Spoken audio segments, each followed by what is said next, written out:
Hey guys, what's going on? Welcome to the part 2 of full Enhancement Shaman PVP guide for 10.1 patch of the Dragonflight.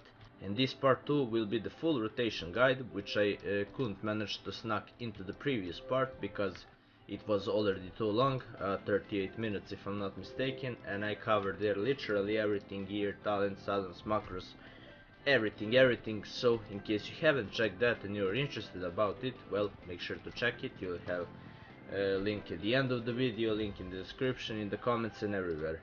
Also, I want to do once again the plug for my second Yu-Gi-Oh channel, where I'm filming the real life duels with my friends. So if you are interested in that TCG game and stuff like that, make sure to check that channel. And you also have the link to my brother's shooter channel, where he plays the Star Wars, Battlefield and Call of Duty, and you can even see me there playing Call of Duty with him. So make sure to check that if you're interested in that content. All content is epic, so you won't be regretting that. Also, consider subscribing to this channel as well if you like this guide and if you want to keep in touch with epic Enhancement Shaman content, because after this I got some insane solo shuffles to showcase you. Also sick battlegrounds that I absolutely demolished everyone and been first on the table, and much more. So without any further ado, let's just start with the rotation. So before I start with the rotation, I just wanted to tell you that I finally found the addon that shows the spells, what I'm using at a certain moment. So I've managed to make that configuration, and it's going to be somewhere here at the right side. And to be completely honest, I don't know where to place it. If you guys know better place that you can track it while watching my gameplay, feel free to comment down below and I will place it there. So anywhere, as always, when you're starting or going to some battle, first you need to use your weapon enchantments, which is Wind Fury and Flame Tongue, and yeah, you can see the addon here. Anyway, after that you always want to make sure that you have your lightning shield on and earth shield if you were following my spec and stuff.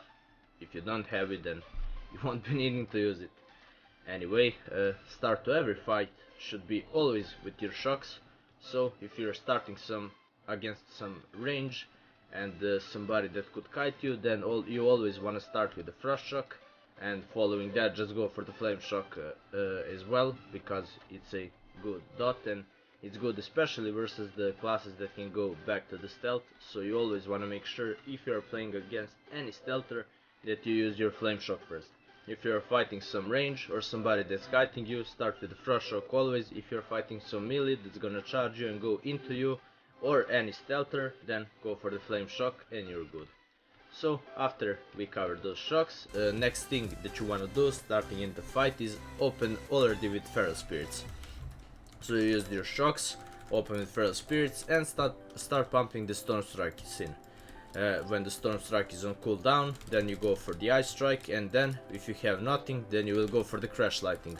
Once you have the 10 stacks, the best possible option is to go straight for the lightning bolt, or if you guys are using the elemental blast, which I already seen a few comments that you guys don't really agree with me and you use Ellie blast, then just go for the Ellie blast for the first 10 stacks, because that will also give you a little bit of a boost of the certain stat.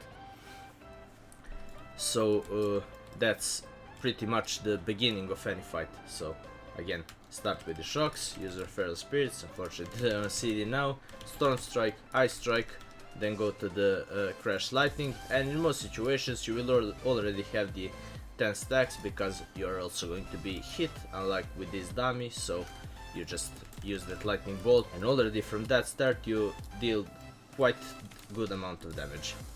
So if you are playing just like this with these PvP talents, then the only burst is the Doom Winds, and you kind of want to use it as soon as you can, because the idea of the Doom Winds is obviously to try to kill your enemy, but if you cannot, at least to burn all of their CDs. So once you burn their CDs, as soon as the Ascendance proc, which will, trust me, I mean it won't at some point, you see it proc like this, then when he's off his defensive cooldowns, he's literally dead from the Ascendance. Like, there is no escape to this insane spell. So that's usually how I use my Doom Winds, to burn their defensive cooldowns if nothing, and then when the Ascendance proc, he's clear and ready to die for sure. And now when I'm fighting some melees, or should I say any class that doesn't require the grounding totem, I go with the shamanism, which makes your heroism CD to 1 minute, and it increases your haste by 20%, and it lasts for 10 seconds. So the burst, the rotation here is again pretty simple. Start with the shocks, go into the feral spirits, storm strike, ice strike, crash lightning. Now again I don't have stacks because I fight Doomy. Then I'm using my Doom Winds, following that shamanism, and again you're going to deal insane amount of damage. And yeah, as you can see, I just crit 173k on the dummy with just a regular lightning bolt. Now also the very good thing to consider in the bursting is to do your sundering, because if you have the 4 pieces of tier set, not only that it increases your mastery by 24%, but it actually boosts your chain lightning to 100% damage. So after you use your sundering, you wanna go for the double chain lightning. Well, now I was a little late and the buff expired, but whenever you use your sundering, make sure to use your chain lightning. And it's literally the best if you are in solo shuffle surrounded by 2 melees.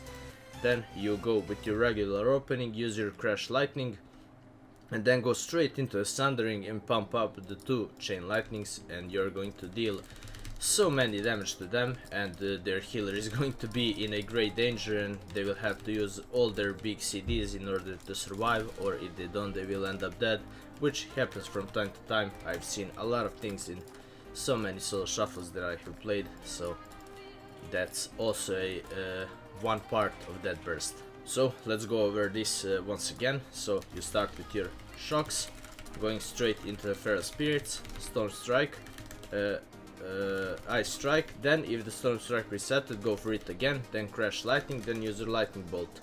Then you want to go for the Doom Winds, heroism, and you want to go sundering.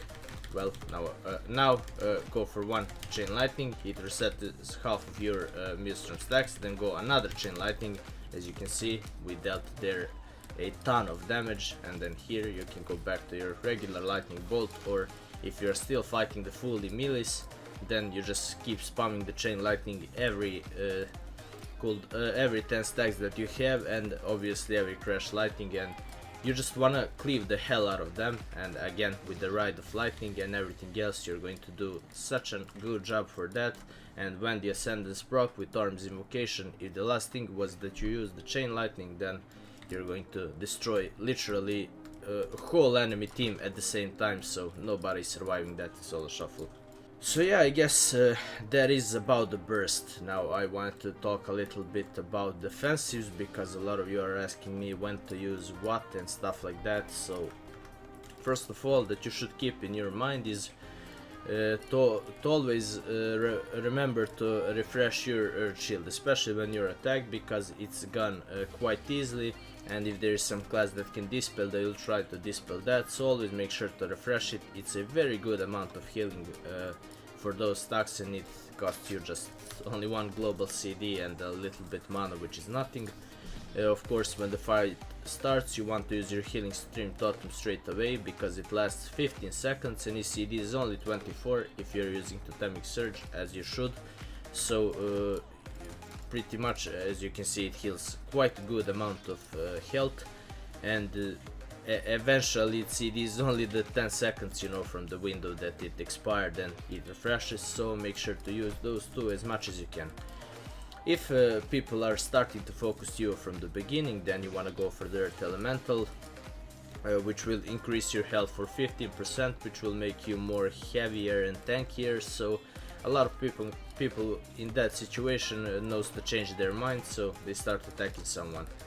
Then if they are going really hard on you, really bursting stuff, the best thing that you can do is literally go to the burrow, where they cannot touch you but your healer can heal you, and make sure to align as much as you can of them, so you can impale everyone if you can, of course, and deal quite good amount of damage and interrupt all of them. So not only that you survive their starting burst, but you also interrupted them, dealt some good damage to them, and then you just keep pumping your regular rotation.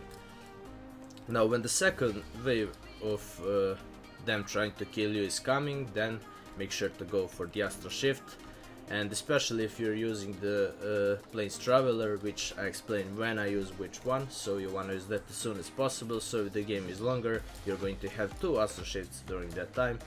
So for the second attempt of you to be killed, just go for the astral shift, and once again keep refreshing your Earth Shield, your Healing Stream Totem, and the last line of defenses that you can have is literally your Gladiator's Emblem, which increases maximum health by 1015k, just like this, and it lasts for 15 seconds, so it's also a very good boost. And you know, beside these small heals that we have, it will actually recover us very well. And if you're fighting rogue or anyone that has disease, poison, curse, magic, bleed effects and stuff like that, then you want to make sure to use the fire blood to remove all of that.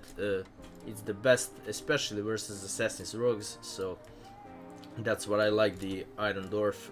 You can much easier counter the rogues, which are insane against the Enhancement Shamans. So yeah, that's pretty much. Again, use your hexes as much as you can, win shares as much as you can, and trust me, moments will be created by themselves, especially with this RNG Deep Rooted Elements Ascendus proc, which can pop at any moment, which can pop twice in a row, 3 times in a row. Once I had a record of having it popped 4 times in a row, which completely destroyed the whole team in the solo shuffle, and those guys couldn't believe, and they called me a hacker and, you know, exploiter and stuff, but it was just a goddamn luck. So yeah, I guess that will do for the rotation video. I really hope I clarify you a lot of stuff. And again, comment down below if you don't like the position of this addon that shows what spells am I using, so I will position it somewhere else at the better spot. I literally just managed to make it for this video and download it, so yeah. Anyway, again, if you find these guides helpful and you want to keep up in touch with the epic Enhancement Shaman content, make sure to subscribe and like the video. And yeah, thank you guys for watching, and see you in the next one.